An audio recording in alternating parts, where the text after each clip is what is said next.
नाज़रीन अस्सलाम वालेकुम, मैं हूँ इमरान नसीम। नाज़रीन, चेयरमैन तहरीक इंसाफ इमरान खान, जिन्हें तोशाखाना केस में 3 साल के लिए कन्विक्ट किया गया और इस अदालती फ़ैसले के बाद चेयरमैन तहरीक इंसाफ इमरान खान अटक जेल में अपनी 3 साल की सज़ा काट रहे हैं। आप नाज़रीन ये जानते हैं कि जज हुमायूं दिलावर का तोशाखाना केस में ये जो 3 साल की सज़ा का फ़ैसला था, इसे इमरान खान साहब ने एक्सेप्ट नहीं किया। इस फैसले को उनकी तरफ से इस्लामाबाद हाई कोर्ट में चैलेंज किया गया। फैसले के ख़िलाफ़ बाकायदा तौर पे अपील दायर की गई, जिस पर पहली समाअत करते हुए चीफ जस्टिस आमिर फ़ारूक साहब ने मुतल्लिका फ़रीक़ैन को नोटिस जारी कर दिए। अब खान साहब अटक जेल में हैं। खान साहब की जो तोशाखाना की सज़ा के ख़िलाफ़ जो अपीलें हैं वो इस्लामाबाद हाई कोर्ट में ज़ेर इल्तवा हैं और कुछ भी हतमी तौर पर नहीं कहा जा सकता कि खान साहब की अपीलों पर अगली तारीख कब पड़ेगी, कब ये अपीलें खान साहब की दूसरी समाअत के लिए ज़ेर समाअत आएंगी और कब ये जो 3 साल की सज़ा का इमरान खान साहब का फ़ैसला है इसको सस्पेंड किया जाएगा। लेकिन ये ज़रूर नाज़रीन हतमी तौर पे कहा जा सकता है कि खान साहब की इस सज़ा के दौरान जब वो अटक जेल में कैद हैं, उनके लिए नए फंदे तैयार हो रहे हैं।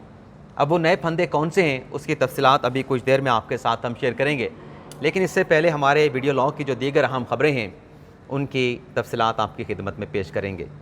पाकिस्तान तहरीक इंसाफ के लिए बुरी खबर से हम अपने प्रोग्राम का आगाज़ करेंगे। चंद रोज़ पहले नाज़रीन एक ऑडियो लीक सोशल मीडिया पे वायरल हुई, जिसमें सुना गया कि तहरीक इंसाफ के रहनुमा और साबिक़ सूबाई वज़ीर पंजाब से सुमसान बुखारी साहब वो किसी के साथ टेलीफोन पे गुफ्तगू कर रहे थे, जिसमें वो बल्कि शुक्रिया अदा कर रहे थे कि मुझे 9 मई के वाक़यात के हवाले से, वाक़े के बाद जब खान साहब को गिरफ़्तार किया गया, उसके बाद जो वाक़यात हुए, मुझे लाहौर में बुलाया गया था लेकिन मैं वहाँ पर नहीं गया और मुझे शक था कि ये कुछ ऐसा वैसा करेंगे जो इनके गले पड़ जाएगा।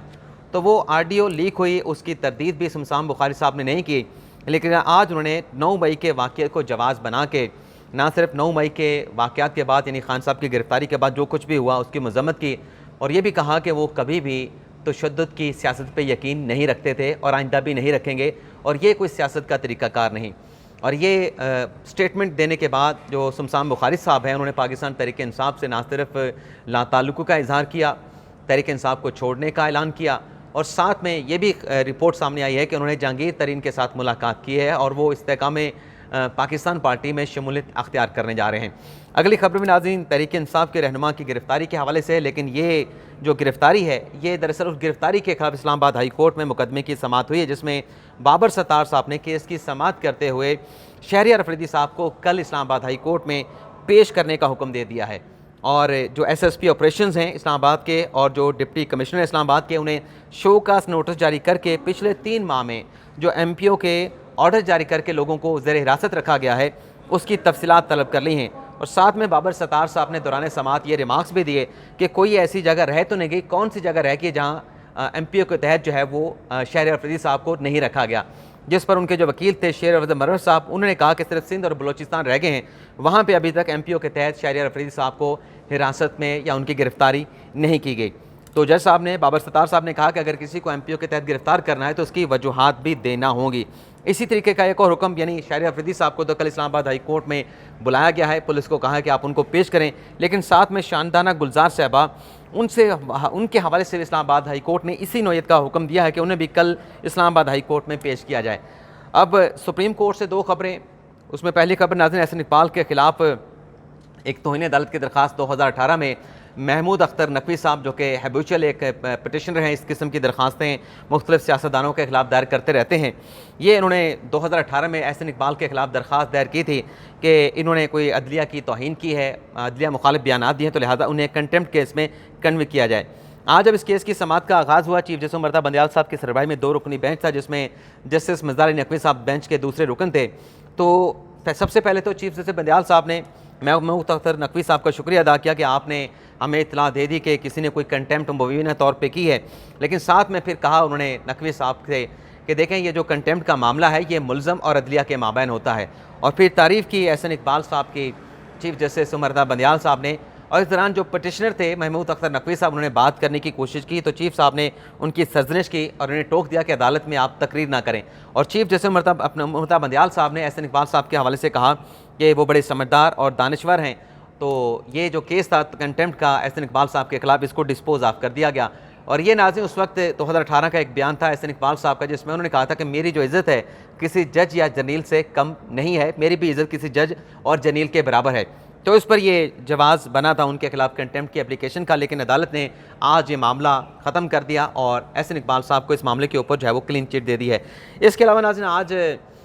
सिंध में हल्का बंदियों से मतलब 5 हल्के हैं सिंध के, NA 192, 193 और PS 789 शिकारपुर के ये हल्के हैं। यहाँ पे हल्का बंदियों का इशू था, डिलिमिटेशन का इशू था। तो इस पर आज चीफ जस्टिस ममता बंदियाल साहब ने समाअत की, बड़े अहम रिमार्क्स दिए हैं और बड़ा अहम फैसला उन्होंने सादर फरमाया है। फैसला यह किया है कि इन 5 हल्कों की 2 कौमी असम्बली और 3 सूबाई असम्बली के जो हल्के हैं, इनकी जो डिलिमिटेशन का इशू है इसे इलेक्शन कमीशन को रेफ़र कर दिया और साथ में ये कहा है कि आप साफ शफाफ अंदाज में इन हल्कों की जो है वो हल्का बंदियाँ करें। चीफ साहब ने दौरान समाअत ये रिमार्क्स दिए कि जो हल्का बंदियाँ होती हैं, ये इससे मुतल्लिक जो मामलात होते हैं, ये अवामी मफाद आमा के इशूज़ होते हैं और इसमें मुतअद्दिद मरतबा इस किस्म की जो हल्का बंदियाँ होती हैं इन्हें सुप्रीम कोर्ट में चैलेंज किया जाता है। और चीफ साहब ने कहा कि हल्का बंदियों में पट्टेदार जो सर्कल होता है उसको अगर ज़रा सा भी मुतासिर कर दिया जाए तो जो पढ़ने वाले वोट हैं वो अफेक्ट हो जाते हैं। चीफ साहब ने इलेक्शन कमीशन से कहा कि आप साफ शफाफ हल्का बंदियाँ करें, साफ शफाफ हल्का बंदी को यकीनी बनाएं। और फिर चीफ साहब ने इस्तफसार कर लिया, एक सवाल पूछा, बल्कि यहाँ पे चीफ साहब ने यह भी कहा था कि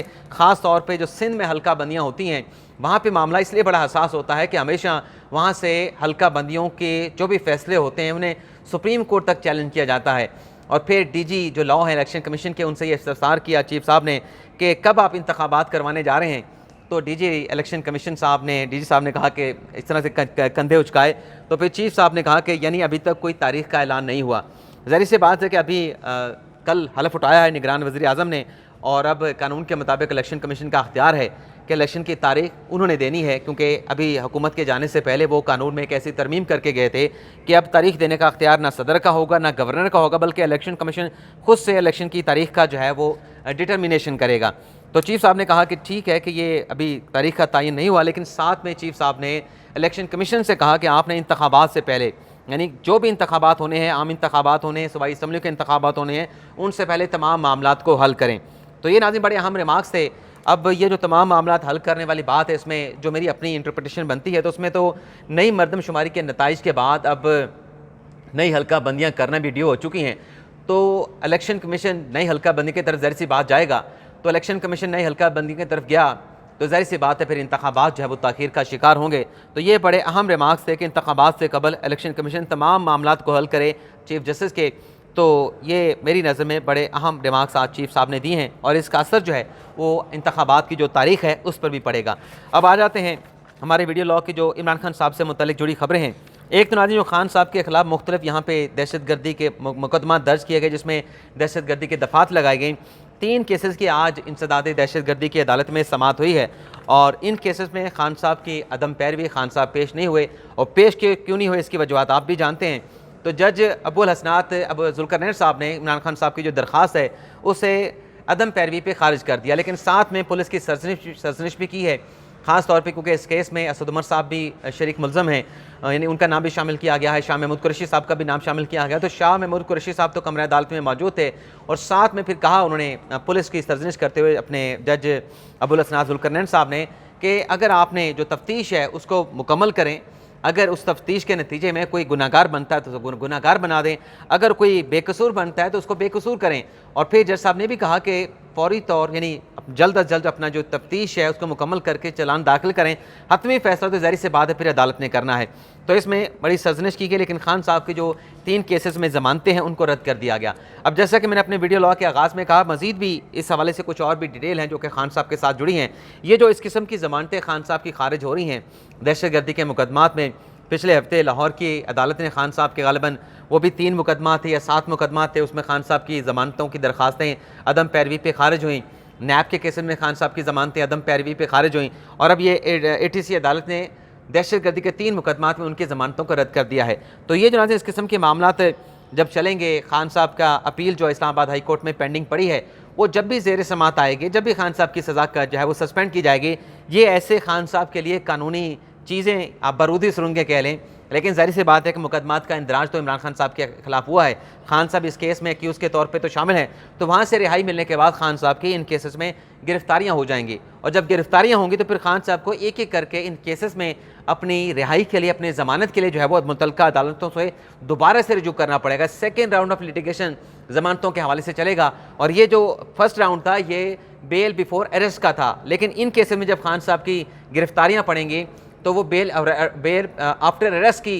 मतलब वो दरखास्तें या लिटिगेशन जो है अदालतों में शुरू होंगी। तो ये दो केसेस तो हो चुके हैं, ये आप इसे कानूनी फंदे कह लें, कानूनी बारूदी सुरंगें कह लें। लाहौर की ATC अदालत ने और यहाँ पे ATC की अदालत ने खान साहब की तीन जो ज़मानतों की दरखास्तें हैं, जो एक्सटेंशन थी वो एक्सटेंशन नहीं दी और इस्तिस्ना की दरखास्तों का रद्द कर दिया गया। इसी तरीके से जो मुख्तलिफ 7 और मुकदमा इस्लामाबाद की हदूद में इमरान खान साहब के खिलाफ दर्ज किए गए, बुशरा बीबी साहबा के खिलाफ दर्ज किए गए, जज मोहम्मद सोहेल साहब ने इन केसेस की समाअत की है और ख़ान साहब की हद तक जो है कि उनकी ज़मानतें उनमें एक्सटेंशन करनी है, तौसीह देनी है, नहीं देनी, और उस पर फैसला महफूज कर लिया गया है। लेकिन रिमार्क्स चीफ जज साहब ने, जज मोहम्मद सोहेल साहब ने बड़े सख्त दिए हैं। और जहाँ तक बुशरा बीबी साहबा का ताल्लुक था, उनका पहले आपको अपडेट बता देते हैं कि बुशरा बीबी साहबा जब कमला अदालत में पेश हुई तो जज साहब ने कहा कि गैर मुतल्लिका लोग जो हैं वो कमला अदालत से चले जाएँ, और फिर जज साहब को जैसा कि बताया गया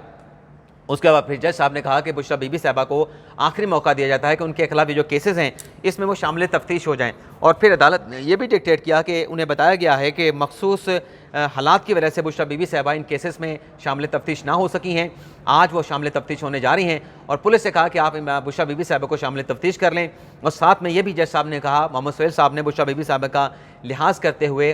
पंजाबी में कहते हैं दीद करते हुए, कि इन्हें थाने में ना ले जाया जाए बल्कि इन्हें DIG के ऑफिस में ले जाया जाए। खातून हैं, पर्दा नशी औरत हैं, तो थाने का क्या माहौल होता है, तो कहा गया कि DIG के दफ्तर में लेके जाएं, वहाँ जो तफ्तीशी ऑफिसर हैं वो बुशरा बीबी साहबा को इस केस में शामिल तफ्तीश कर लें। लेकिन जो खान साहब के हवाले से, खान साहब की हद तक जो मामला था उसमें जो प्रोसिक्यूशन है वो उन्होंने अदालत को ये बताया कि खान साहब मुजरम हैं, खान साहब अटक जेल में मौजूद हैं। और इस पर जो खान साहब के वकील थे सलमान सफदर साहब, वो उनकी तकरार भी हुई, वो बरम भी हुए, और उन्होंने प्रोसिक्यूशन से कहा कि आपको मुझसे ज़्यादा बात करने की जल्दी है। हालांकि दोनों ने बात करनी है, दोनों की बात करने के ऊपर इन पटिशनों का फैसला होना है। और फिर सलमान सफदर साहब ने अपने दलाइल दिए, और सलमान सफदर साहब ने अदालत के सामने जब ये एक्सेप्ट किया कि खान साहब जो हैं वो, बल्कि जज साहब ने उनसे कहा सलमान सफदर साहब से कि इन केसेस में जो पुलिस की रिपोर्ट है, पुलिस की रिपोर्ट के मुताबिक इमरान खान साहब जो हैं वो सारे केसेस में शामिल तफ्तीश नहीं हुए। तो सलमान सफदर साहब ने कहा कि ये 6 जो केसेस हैं वो एक ही नौयत के हैं। तो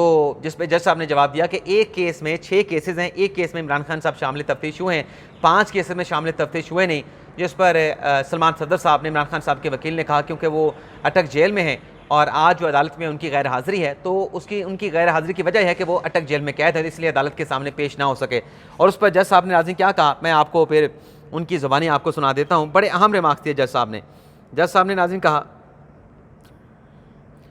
हाँ जी, सलमान सफदर साहब ने कहा कि चेयरमैन PTI अदालत से जानबूझकर गैर हाज़िर नहीं बल्कि वो अटक जेल में मौजूद हैं। तोशा खाना के केस के फैसले के बाद 15 मिनट में इमरान खान साहब को गिरफ्तार कर लिया गया, जिस पर जज मोहम्मद सोहेल साहब ने कहा कि बस ठीक है, यानी चेयरमैन PTI अटक जेल में हैं। इन्होंने इस्तफसार किया, क्या आप चाहते हैं, यानी जज साहब सलमान सफदर साहब से पूछ रहे हैं क्या आपकी ये ख्वाहिश है कि आप ये चाहते हैं कि इमरान खान साहब की ज़मानतों पर जो है जज ताहिर अब्बास सिप्रा साहब समाअत करें। अब ये बात रिमार्क्स क्यों दिए, इसकी वजह ये थी कि ताहिर अब्बास सिप्रा साहब छुट्टी पे हैं, उनकी रुखसत के ऊपर ये जज मोहम्मद सोहेल साहब जो हैं इन केसेस की समाअत कर रहे थे। तो पूछा सलमान सफदर साहब से कि क्या आप ये चाहते हैं कि हम इस मामले को लिंगर ऑन कर दें, सितंबर तक ले जाएं और ताहिर अब्बास सिप्रा साहब आके इन केसेस की समाअत करें। सलमान सफदर साहब ने कहा कि तोशा खाना केस में गिरफ्तारी के बाद चेयरमैन PTI की सुप्रीम कोर्ट ने ज़मानत में तौसीह की, हालांकि वहाँ पे सुप्रीम कोर्ट में ज़मानत का मामला नहीं है। जज सोहेल साहब ने कहा, मोहम्मद सोहेल साहब ने कहा कि ये सबको मालूम है कि ज़मानत में मुल्ज़म पेश ना हो तो क्या होता है। तो जज साहब के ये रिमार्क्स और खान साहब के इन केसेस में अबूरी ज़मानतें हैं, और जज साहब का ये कहना कि सबको मालूम है कि अगर ज़मानत के केस में मुल्ज़म पेश ना हो